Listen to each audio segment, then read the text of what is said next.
अमर की एक कपड़े की दुकान थी।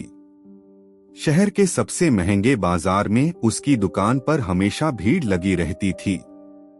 उसके पास पैसे की कोई कमी नहीं थी। महंगी गाड़ी, आलीशान बंगला जिसमें वह अपने परिवार के साथ रहता था। परिवार में उसकी पत्नी रेखा और उसके माता पिता थे। एक दिन अमर अपनी गाड़ी में पत्नी के साथ घूमने जा रहा था। वह एक हिल स्टेशन पर पहुंच जाता है। होटल में उसका कमरा बुक था।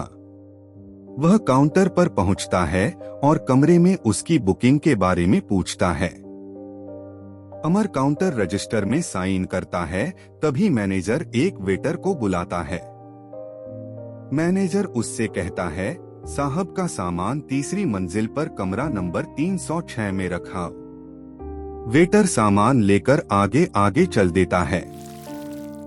अमर और रेखा दोनों उसके पीछे पीछे चल देते हैं। लिफ्ट से होते हुए वे सभी कमरे में पहुंच जाते हैं। कमरे में सामान रखकर जब वेटर वापस जाने लगता है तो अमर उससे कहता है, सुनो ये लो टिप। अमर 100 रुपए निकालकर वेटर की ओर बढ़ा देता है। लेकिन यह क्या, वेटर पैसे न लेकर वापस जाने लगता है। अमर उसे रोकता है। अमर उससे कहता है, अरे ये हम अपनी खुशी से दे रहे हैं, रख लो, तुम्हारे मैनेजर से हम कुछ नहीं कहेंगे। वेटर चुपचाप पैसे अपनी जेब में रख लेता है। तभी अमर उसे रोकता है। अमर कहता है, तुम राकेश हो न? वेटर ने कुछ नहीं बोला, वह चुपचाप वहां से चला गया। तभी रेखा अमर के पास आई और बोली, क्या बात है, आप कुछ परेशान लग रहे हो और वेटर से क्या बात कर रहे थे?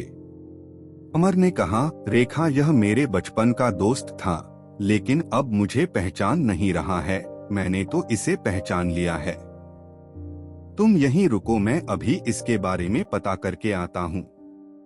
अमर नीचे काउंटर पर पहुंचकर राकेश के बारे में पता करता है तो उसे पता लगता है कि वह तो अभी ड्यूटी खत्म करके घर चला गया, कल सुबह आएगा। राकेश ने दूसरे वेटरों से उसके घर के बारे में पूछा, लेकिन किसी को उसका घर मालूम नहीं था। अमर अपने कमरे में वापस आ जाता है। रेखा उससे पूछती है तो अमर कहता है, रेख हम दोनों बचपन के दोस्त हैं।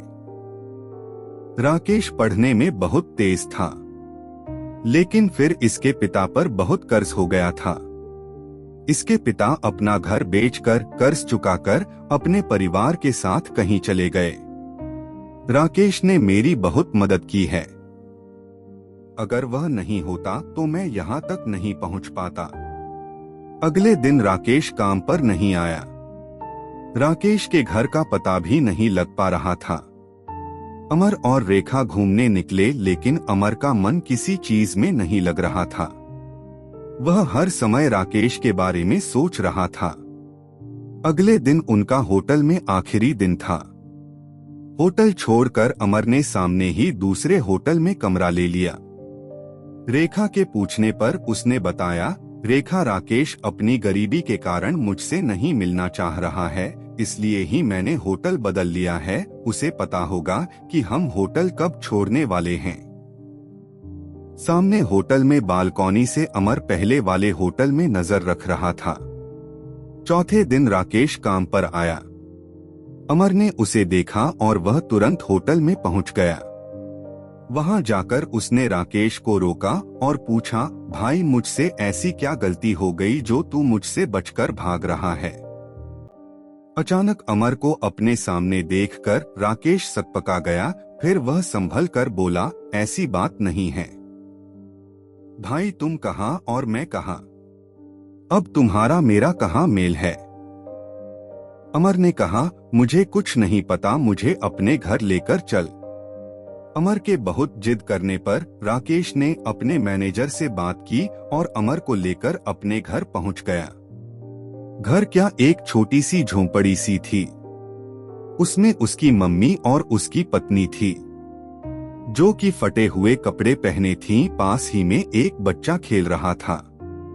राकेश को देखकर उसकी पत्नी बोली, अरे आप आज भी वापस आ गए क्या? वो आपके दो अभी वही हैं जिनसे आप बचने की कोशिश कर रहे थे। अमर पीछे ही खड़ा था। वह बोला, भाभी जी मैं ही वो दोस्त हूँ जिससे यह बच रहा था।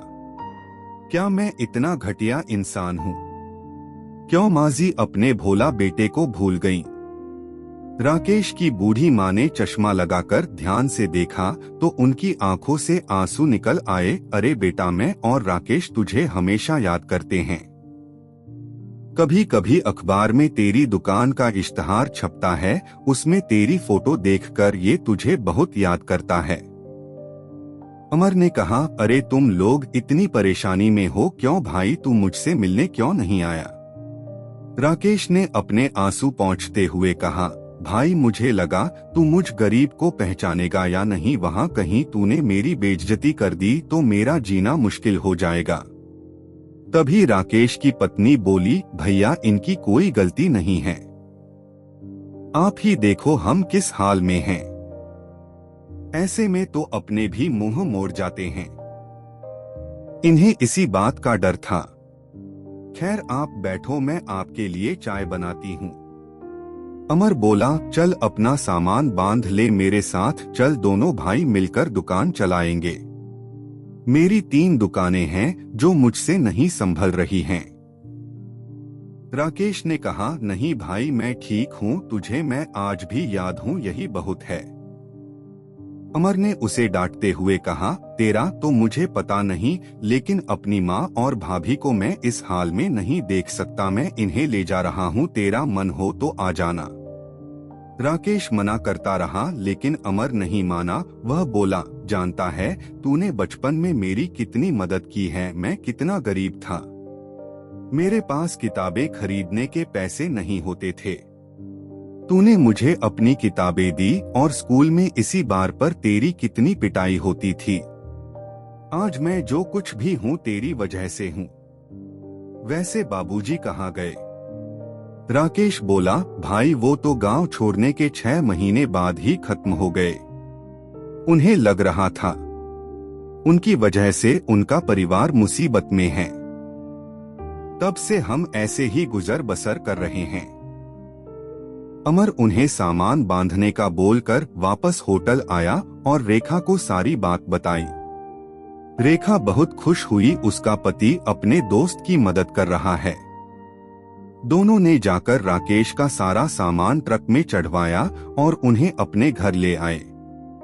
वहां दोनों भाइयों की तरह रहने लगे। राकेश अब धीरे धीरे काम सीखने लगा। अमर ने एक दुकान की पूरी जिम्मेदारी राकेश को सौंप दी थी। इस तरह एक दोस्त ने अपने दोस्त का कर्ज चुकाया।